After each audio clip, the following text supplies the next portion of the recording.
سورہ والعصر کی تفسیر کا سلسلہ جاری ہے اور آج میں کوشش کروں گا کہ اس سورہ کی تفسیر کی تکمیل ہو جائے۔ بعض باتیں ممکن ہو کہ وقت کی گنجائش کی وجہ سے بیان نہ ہو پائے، مگر زیادہ سے زیادہ میں یہ کوشش کروں گا کہ مختصراً اور جامع بات آپ تک پہنچ جائے۔ میں نے عرض کیا تھا کہ یہ سورہ بڑی جامع اور معنی ہے، ظاہری اعتبار سے بھی اور باطنی اعتبار سے، اور یہ سورہ مختصر ترین صورتوں میں سے ایک، اور نزول کے اعتبار سے بھی اول ترین صورتوں میں سے ایک سورہ۔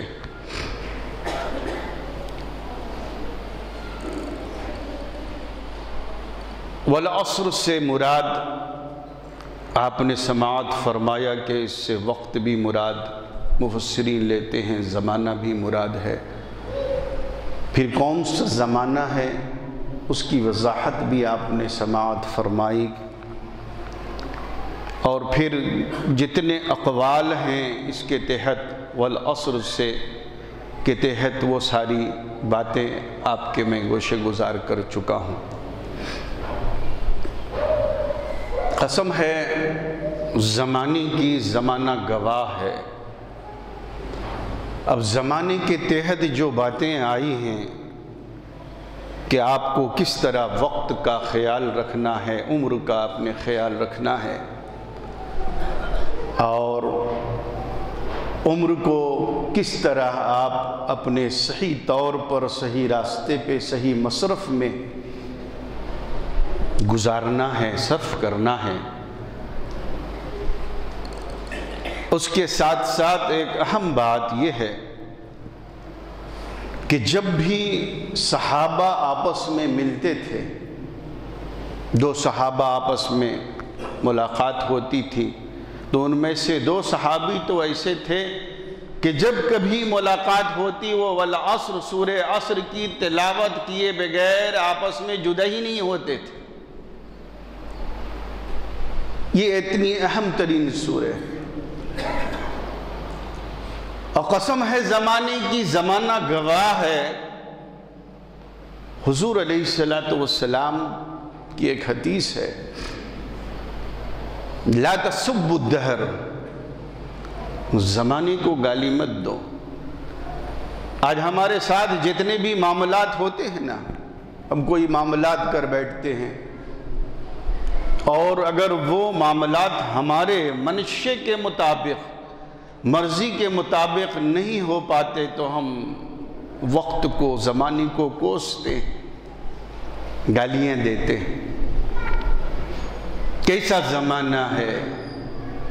زمانہ تو وہی ہے، سورج وہی ہے، چاند وہی ہے، شب و روز وہی ہے، چاند ویسے ہی نکل رہا، سورج ویسے ہی غروب ہو رہا، چاند ویسے ہی نکلتا اور ڈوبتا ہے، سورج ویسے ہی نکلتا اور ڈوبتا ہے، زمانے کی گردشیں ویسے ہی چل رہی ہیں اور گزرتا جا رہا ہے یہ زمانہ، لیکن ہم گالی دیتے ہیں، کوستے ہیں زمانے کو۔ حضور نے فرمایا کہ نہیں، زمانے کو گالی مت دو۔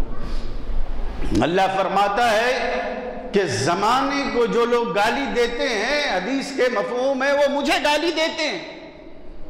اللہ اکبر، وہ مجھے گالی دیتے ہیں۔ زمانہ نہیں بدلا، لوگ بدل گئے، ہم بدل گئے ہیں، آپ بدل گئے۔ زمانہ تو اپنی ہی جگہ، اپنے وقت پر زمانہ وہ چل رہا ہے، گردش کر رہا ہے، گزر رہا ہے۔ حضرت سیدنا ابی بن کعب رضی اللہ تعالیٰ عنہ سے روایت ہے، وہ فرماتے ہیں کہ رسول اللہ صلی اللہ علیہ وسلم سے میں نے سنا میں نے یہ سورہ جب حضور علیہ السلام کی تلاوت فرمائی والعصر ان الانسان لفی خسر، تو حضور علیہ السلام نے اس کی تفسیر بیان فرمائی. اور تفسیر کیا تھی؟ حضور نے فرمایا قسم ہے وقت کی، زمانے کی، زمانہ گواہ ہے، ان الانسان لفی خسر، کون لوگ خسارے میں ہیں؟ بے شک انسان، یقیناً انسان نقصان میں ہے، خسارے میں ہے. اس سے مراد کون ہے؟ تو میرے آقا نے فرمایا کہ اس سے مراد ابو جہل ہے، اس سے مراد ابو جہل ہے. ان الانسان لفی خسر الا الذین آمنوا وعملوا الصالحات. یہ آمنو سے مراد کون ہے؟ ایمان سے مراد کون ہے؟ اللہ اکبر. تو میرے آقا نے فرمایا کہ آمنو سے مراد حضرت ابوبکر صدیق رضی اللہ تعالیٰ عنہ، حضرت ابوبکر صدیق رضی اللہ تعالیٰ عنہ. اور فرمایا میرے آقا نے وَعَمِلُوا الصَّالِحَاتِ، اور صالحات کی تفسیر کیا ہے؟ صالحات سے کیا مراد ہے؟ تو میرے آقا نے فرمایا کہ صالحات کی تفسیر حضرت عمر بن خطاب رضی اللہ تعالیٰ عنہ. عَمِلُوا الصَّالِحَاتِ اور وَتَوَاصَوْا بِالْحَقِّ، یہ وَتَوَاصَوْا بِالْحَقِّ اس کی تفسیر کیا ہے؟ اس سے کون مراد ہے؟ تو صحابی رسول فرماتے ہیں کہ میرے آقا نے فرمایا کہ اس سے مراد حضرت عثمان ذو النورین مراد. وَتَوَاصَوْا بِالصَّبْرِ، صبر کی تفسیر کیا ہے؟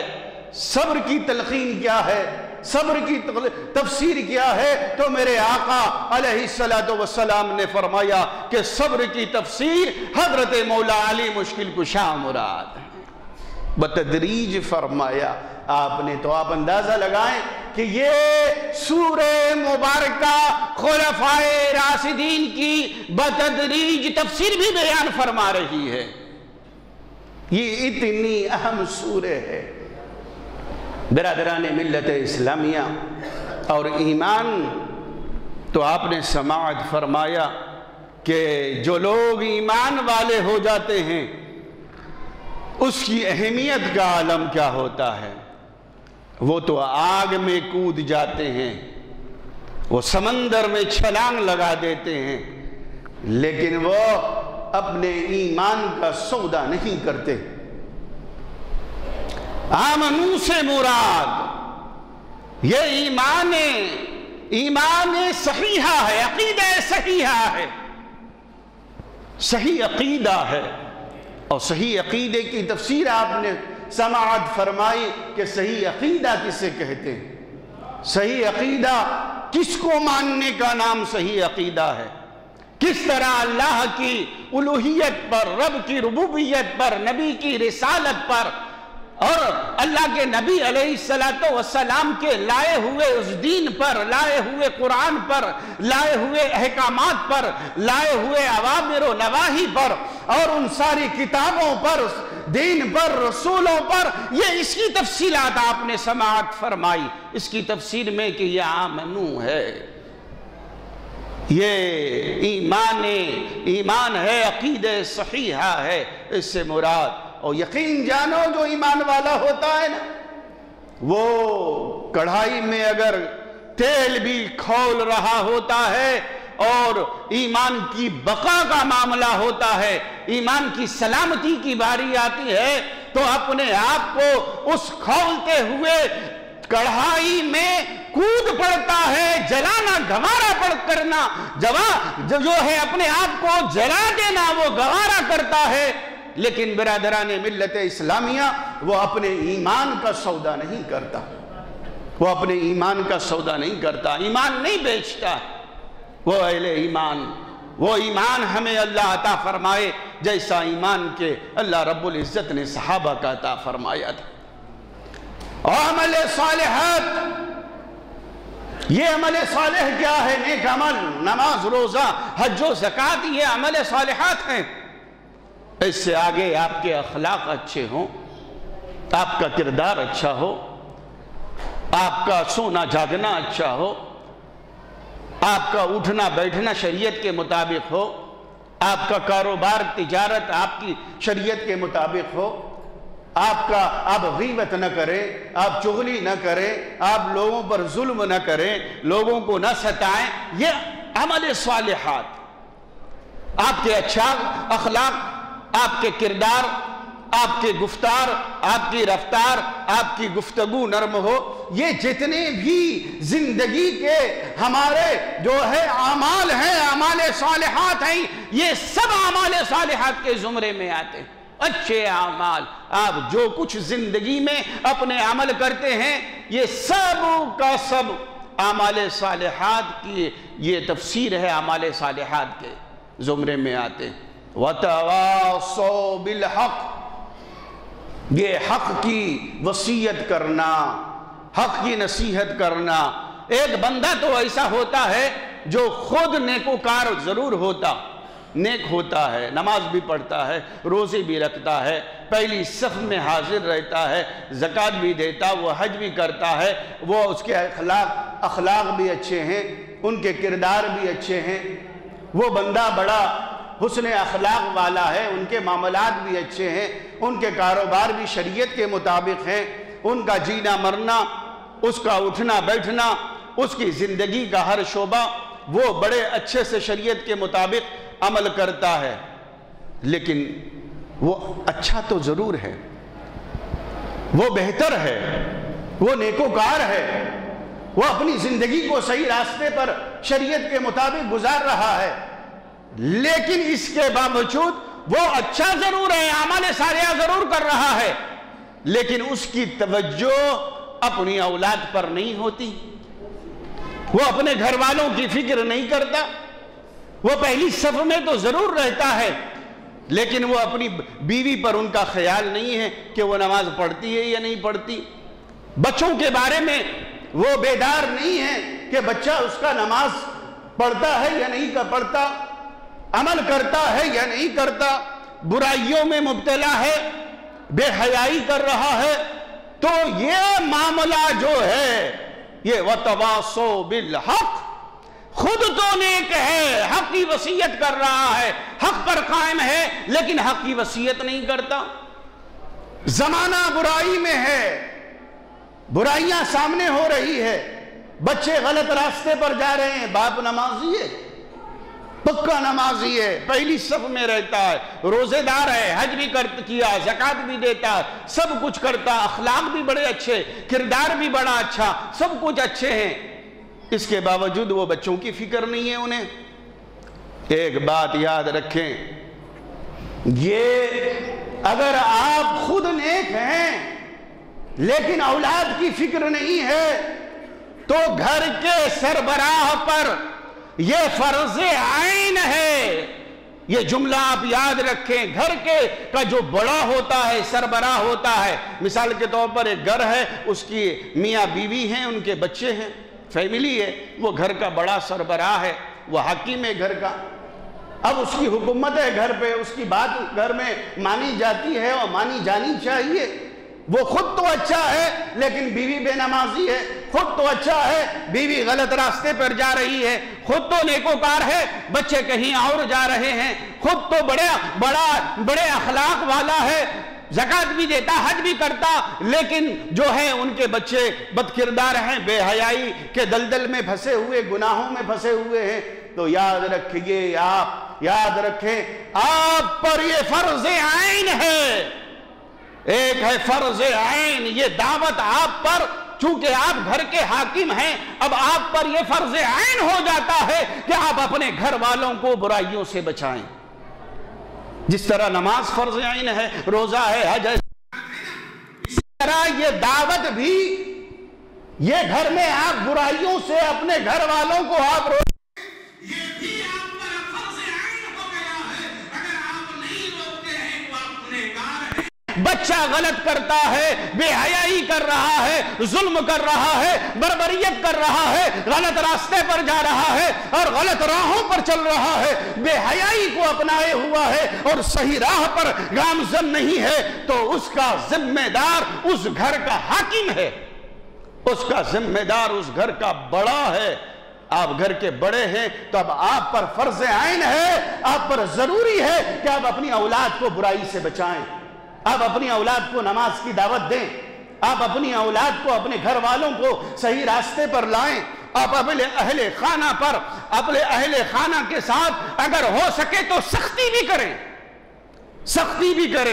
اللہ اکبر۔ اس سلسلے میں حضور علیہ السلام کی ایک حدیث یاد آ رہی ہے۔ حضور نے فرمایا کہ ایمان کامل اس شخص کا ہے جو غلط چیز ہوتا ہوا وہ اپنے دیکھے تو اپنی ہاتھ سے اسے روک دے، اپنے ہاتھ سے روک دے۔ ظلم ہوتا ہوا دیکھے، برائی ہوتی ہوئی دیکھے تو اپنے ہاتھ سے روکے۔ حاکم وقت ہے تو ہاتھ سے روک دے۔ طاقت ہے، قوت ہے، اللہ نے وہ طاقت آپ کو دیا ہے تو اپنے ہاتھ سے آپ روکیں۔ بھائی آپ حاکم نہیں ہیں، باہر نہیں روک سکتے، اپنے گھر میں تو آپ حاکم ہیں، گھر کے حاکم ہیں، خاندان کے حاکم ہیں، جو آپ کا اہل خانہ آپ کے ہیں اس کے تو آپ حاکم ہیں۔ آپ اگر نہیں روکتے ہیں تو آپ کا ایمان ہی مضبوط نہیں ہے، ایمان مکمل نہیں ہے۔ آپ اپنے ہاتھ سے روکیں، زبان سے ٹوکیں، وہ قوت نہیں ہے تو زبان سے ٹوکیں، اور وہ بھی نہیں ہے تو آخری درجہ دل میں برا جانے۔ گھر کا معاملہ اس سے علیحدہ ہے۔ گھر میں تو آپ حاکم ہیں، کوئی گھر کا حاکم ہوتا ہے، کوئی ادارے کا سربراہ ہوتا ہے، کوئی ملک کا سربراہ ہوتا ہے، کوئی ریاست کا سربراہ ہوتا ہے، کوئی جس بستی میں جو رہتا ہے اس کا بڑا ہوتا ہے۔ اب اس پر وہ ضروری ہوتا ہے، فرض عین بن جاتا ہے کہ پہلے اپنے گھر سے اس کا آغاز کریں۔ آپ اگر گھر کی اصلاح نہیں کرتے، گھر کو درست کرنے کی صلاحیت نہیں ہے تو یاد رکھیں کل میدان محشر میں آپ سے پوچھ ہوگی، پکڑ ہوگی، آپ سے پوچھا جائے گا کہ تمہارے سامنے ظلم ہوتا تھا، تمہارے سامنے بے حیائی ہوتی تھی، تمہارے سامنے جو ہے برائیاں ہوتی تھی، تمہارے سامنے لوگ بدعملی کرتے تھے، اس کے باوجود تم نے اسے روکا نہیں۔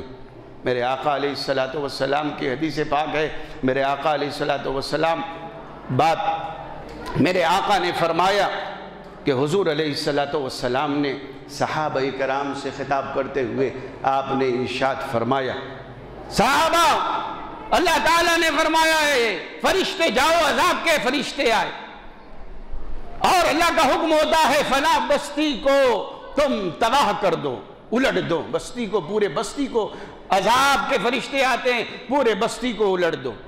لیکن وہ اس بستی میں ایک شخص ایسا ہے جو نیکوکار ہے، اللہ کا حکم ہوتا ہے بستی سے، یہ بستی ساری بستی گنہگار ہے، اسے آپ ہلاک کر دو بستی کو۔ فرشتے پوچھتے پروردگار اس بستی میں ایک بندہ ایسا ہے جو ایک لمحے بھی خطا نہیں کرتا، وہ نیکوکار ہے، وہ اچھا ہے، وہ برائیوں کو، وہ اس کے اندر کوئی برائی نہیں، ایک لمحہ بھی ایسا نہیں ہے کہ وہ جو اس کے اندر برائی پائی جائے، وہ تو بعصم و صلاۃ کا پابند، بڑا نیکوکار، بڑا اچھا انسان ہے۔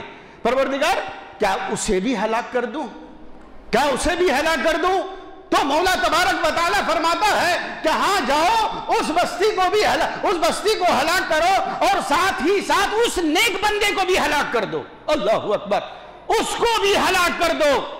تو فرشتے کہتے ہیں مولا اسے کیوں ہلاک کریں، وہ تو بڑا نیکوکار، ایک لمحے کے لیے بھی وہ خطا نہیں کرتا، تیری نافرمانی نہیں کرتا، پھر تو کہتا ہے اسے ہلاک کر دو، ایسا کیوں؟ تو مولا فرماتا ہے سارے بستی کے لوگ گناہوں میں ملوث ہیں، اور وہ میرا بندہ جو نیکوکار ہے، اچھا انسان ہے، اس کے پیشانی پر بل بھی نہیں آتا کہ یہ سارے لوگ برائی میں مبتلا ہیں، اور یہ بندہ اسے روکتا نہیں ہے، برائیوں سے منع نہیں کرتا، کوشش نہیں کرتا، اچھائی کی دعوت نہیں دیتا، تو جہاں برائی کرنے والے پورے لوگوں کو ہلاک کر دیا گیا، اللہ اکبر، اس نیکوکار اس بندے کو بھی اس لیے ہلاک کر دیا جاتا ہے کہ اس اطراف و اکناف میں بستیوں کے جو برائیاں ہو رہی تھی، اس بندے نے، اس نیکوکار بندے نے اسے روکا نہیں۔